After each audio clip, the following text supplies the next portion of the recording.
Welcome, and thank you for joining for another whiskey review. Today we're going to take a look at the Bardstown Château de Laubade. Did I say that correctly? I believe so.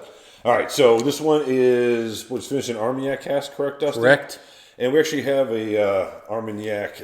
We brought another Chateau de Laubade Armagnac here just so you guys could see. Yep. So this is one of the really well-known, well-thought-of, I believe they call them bodegas, kind of like wine, but I'm not positive. Maybe there's some other term. I'm not a French expert. I picked one of these up because, Mike, this was distilled in 1985, my birth year, and today we are releasing this video on my birthday. So I thought, what better time to kind of bring out kind of a bottle I bought as a sort of birthday gift for myself a few months back, and one of, in my opinion, best bourbons ever made.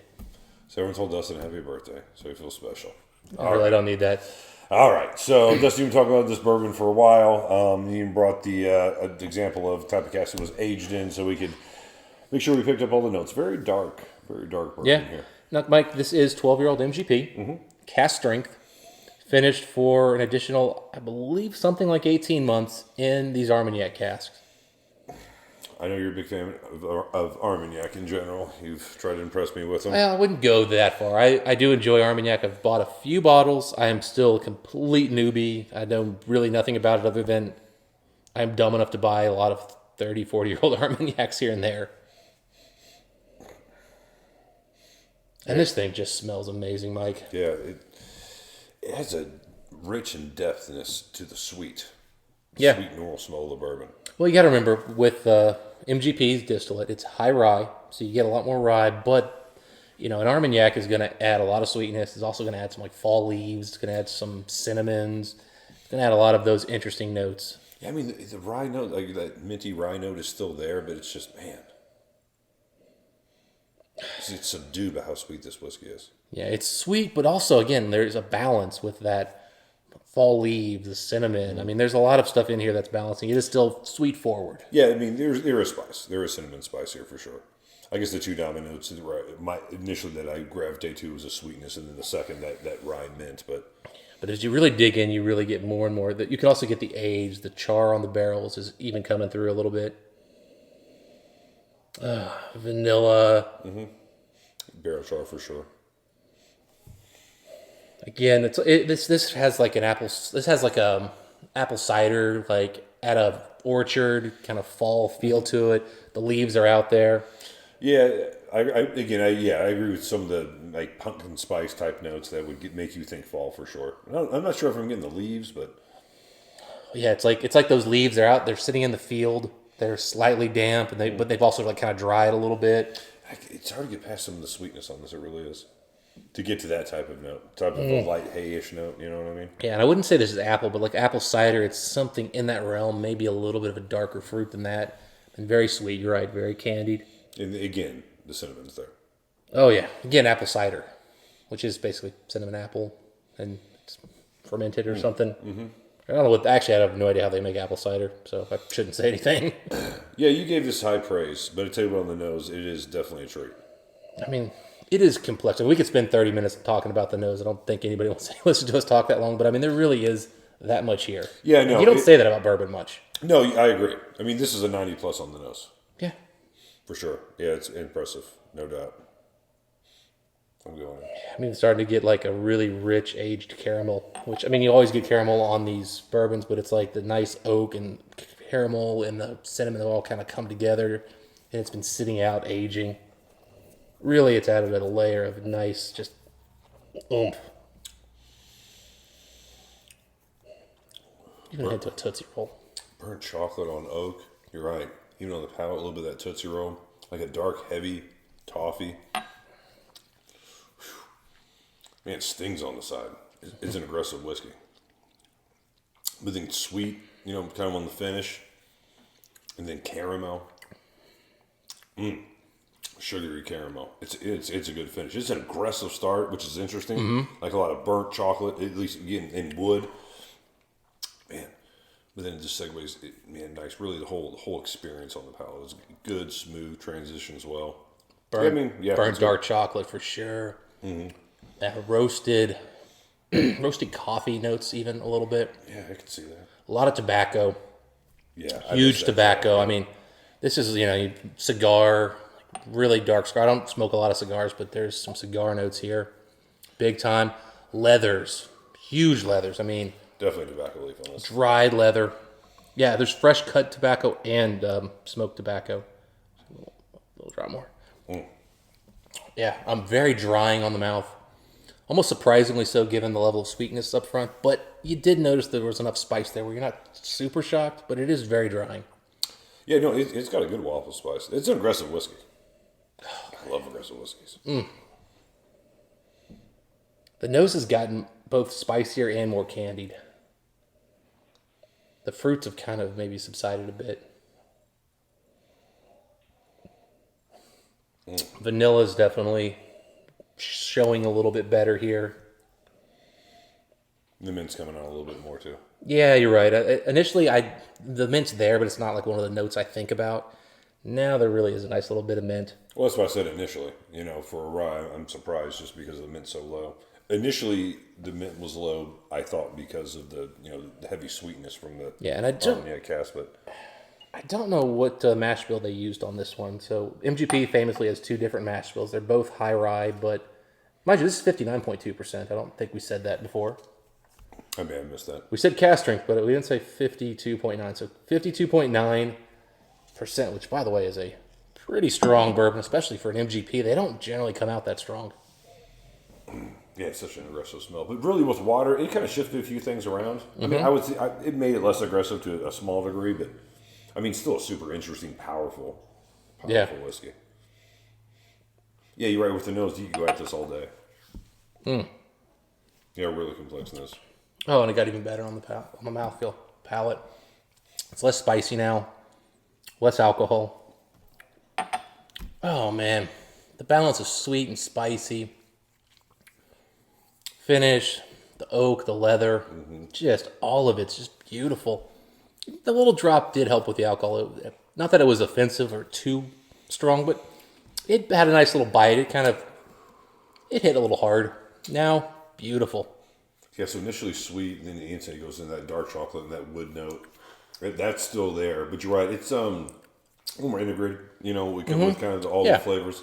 Nothing is as aggressive as it was before, so that's nice to back it down just a tad. And we've had a couple of drinks, so it's not like it was my first drink and I was shocked. No, it didn't hurt, but it was a lot. It was probably the most drying whiskey we've had tonight, and we've had some whiskeys that I think would generally be considered drying. Sure. This is a very drying whiskey, but that's kind of what you'd expect with a little bit of Armagnac, even though Armagnac is super sweet. Sure. And but I tell you what, the mint and the tobacco notes with water are more predominant. Really, the tobacco note is incredibly obvious now. Yeah. I mean, with water, it definitely came out more, but it was, I guess, always there. I missed that initially on first. But. Yeah. This is going to sound weird because historically, Armagnac has not been used with bourbon. But this brings back a lot of what I think of as old school, old bourbon notes. And I think those Armagnac casks helped bring out the leather in really the best way possible, as well as that tobacco, which I think you get on classic bourbon. Now, obviously, the Armagnac, that is obviously not a classic note. No. Yeah, so on that note, Mike, just kind of before we get to score, we poured a little of this Château de Laubade just to kind of give it a quick kind of nose and quick taste to kind of, see how much we think the Armagnac impacted the bourbon versus is it just a unique bourbon. Yeah, you poured two of those? Yeah, there's one right there for you. Oh, okay. Okay. Yeah. So we just poured just a little touch. This is a 37-year-old cask strength, 48% Château de Laubade. Yeah, I was smelling this earlier. And instantly, it was like, that wood note is recognizable in this. I mean, again, 37 years old. We're not talking young. Right. So, where before, that burnt char wood note, that was interesting in a bourbon to begin with. And I would say definitely that note came from the cask, along with that sweetness, which complemented this whiskey perfectly. Yeah. If that is the case. I don't know, what are you picking up on it? Yeah, I mean, the common theme in these really old Armagnacs is they're super sweet up front, but they have a really nice barrel influence, a lot of oak. Yeah. It's not a charred barrel, I don't think. I think it's just a natural oak barrel they set it in. Yeah, no, those are the two components they added to the whiskey for sure, in my opinion. Yeah, and again, the spirit was nice too. And again, now you know that rye and everything was just, it was always there. That was part of the spirit. It just wasn't, it was kind of get covered by the cask maturation, which was fine because it was interesting. You do get a nice spiciness on the finish on this one. Not compared to this one because, again, MGP is also spicy. But I think it added additional spices to the whiskey. For sure. Well, yeah. I mean, there were other things I'm sure that it contributed. Yeah. I'm not saying that, but now. I'd say what, man? How much do you want to see an Armagnac used on a good scotch? Oh, man, that sounds delicious. It really does. It does. Can we think of, is that even been a thing? I know Scotch loosened up their terms as far as cask maturation. I mean, I know. Use anything, right? Well, I mean, again, they can use brandy, so this is within the brandy category. I guess I don't know. Cognac they use all the time. I would like to see some Isla whiskeys try that. That's exactly what I was thinking, man. A nice peated whiskey with this. Yeah, that would go. Oh nice. my goodness. Yeah, because again, it's what it adds there is solid, interesting, palatable for a lot of people. What are we talking? We're talking sweet. Sweet, but we're also talking again nice. Again, it's interesting spices and it's very fall sweetness. It's not candy sweetness. Who doesn't want that?